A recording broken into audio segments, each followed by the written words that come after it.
Hello students, and welcome to our grades 5 to 7 writing class for abundant education. Today, we have a very busy and exciting lesson ahead of us. We are going to test our vocabulary knowledge, review our verbs in a Unit 3 wrap-up, and learn a brand new strategy for writing informational summaries called the umbrella method. Make sure you have your worksheet and a pencil ready, and let's get started. Let's begin on page 2 with our vocabulary review. Look at section 6C, determining meanings. Your instructions are to circle the letter next to each answer choice that correctly completes the sentence. But watch out, there may be more than one correct answer for each question. For example, look at number 1, we confronted. Choice A says, each other across the chessboard. That makes sense. Choice B says, the problem and found a solution. That also makes perfect sense. So, for number 1, you would circle both A and B. Read through questions 1 through 8 carefully, and circle all the correct choices. Then, move to the top of page 3 for section 6D, completing sentences. Demonstrate your knowledge of the bolded vocabulary words by finishing the sentences with your own ideas. For example, for number 2, I aspire to, you might write, I aspire to write a novel. Pause the video here, complete the vocabulary sections on pages 2 and 3, and unpause when you are ready. Welcome back. Now let's look at the bottom of page 3 for our Grammar Unit 3 review. We are reviewing everything we know about verbs. For exercise 1, you need to draw 2 lines under each verb in the 10 sentences. Then, write in the blank whether the verb is transitive, intransitive, or linking. If it is a linking verb, don't forget to write PN above any predicate nouns or PA above any predicate adjectives.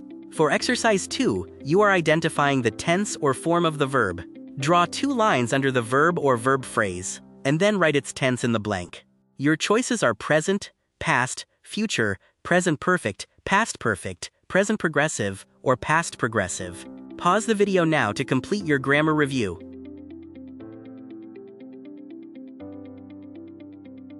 Great job! Now turn to page 4 for our writing lesson, the umbrella method. Informational summaries are different from story summaries because they do not have characters or a plot. Instead, they have an umbrella, which is your main idea, and spokes, which are the key details that hold the umbrella up. Here is the formula for a perfect 4-sentence informational summary. Sentence 1 is your umbrella. You name the article, the author, and state the main idea. Sentences 2, 3, and 4 are your spokes. You state the 3 most important details that support the main idea. A good rule of thumb is, if a detail is a specific date, a specific percentage, or a minor example, it usually gets filtered out. Let's practice with the passage called The Power of Volcanoes. Follow along as I read. Volcanoes are powerful geological features that have the ability to both destroy and create land on Earth. The word volcano actually comes from Vulcan, the Roman god of fire. When a volcano erupts, it releases incredibly hot lava, rocks, and ash that can wipe out entire forests and towns in minutes. The loudest sound in recorded history was the eruption of the Krakatoa volcano in 1883. However, volcanoes are not just destructive. Over thousands of years, the cooled lava builds up to form brand new islands, and volcanic ash creates some of the richest farming soil in the world. Now, let's filter it using our umbrella method. Our main idea umbrella is volcanoes are powerful geological features that can destroy and create land. Key detail 1, eruptions release lava and ash that can wipe out forests and towns.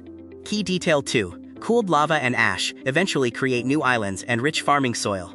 Notice how we left out the Roman god Vulcan and the Krakatoa eruption of 1883? Those are just fun facts. They don't belong in a short summary.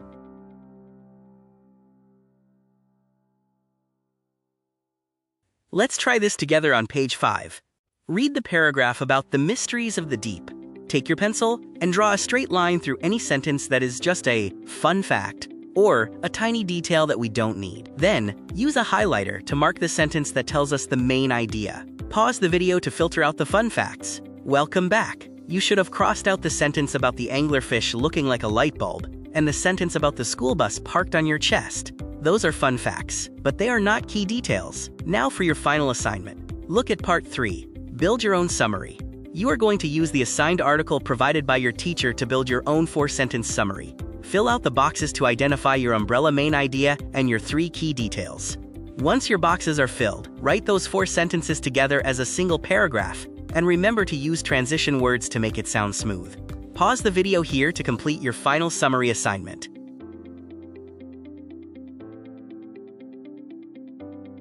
Fantastic work today, writers. You tested your vocabulary, mastered your verb tenses, and learned how to build a perfect informational summary. Don't forget to check your grammar and vocabulary answers against the teacher answer key provided on the last page of your packet. Keep up the great writing, and I will see you in the next lesson.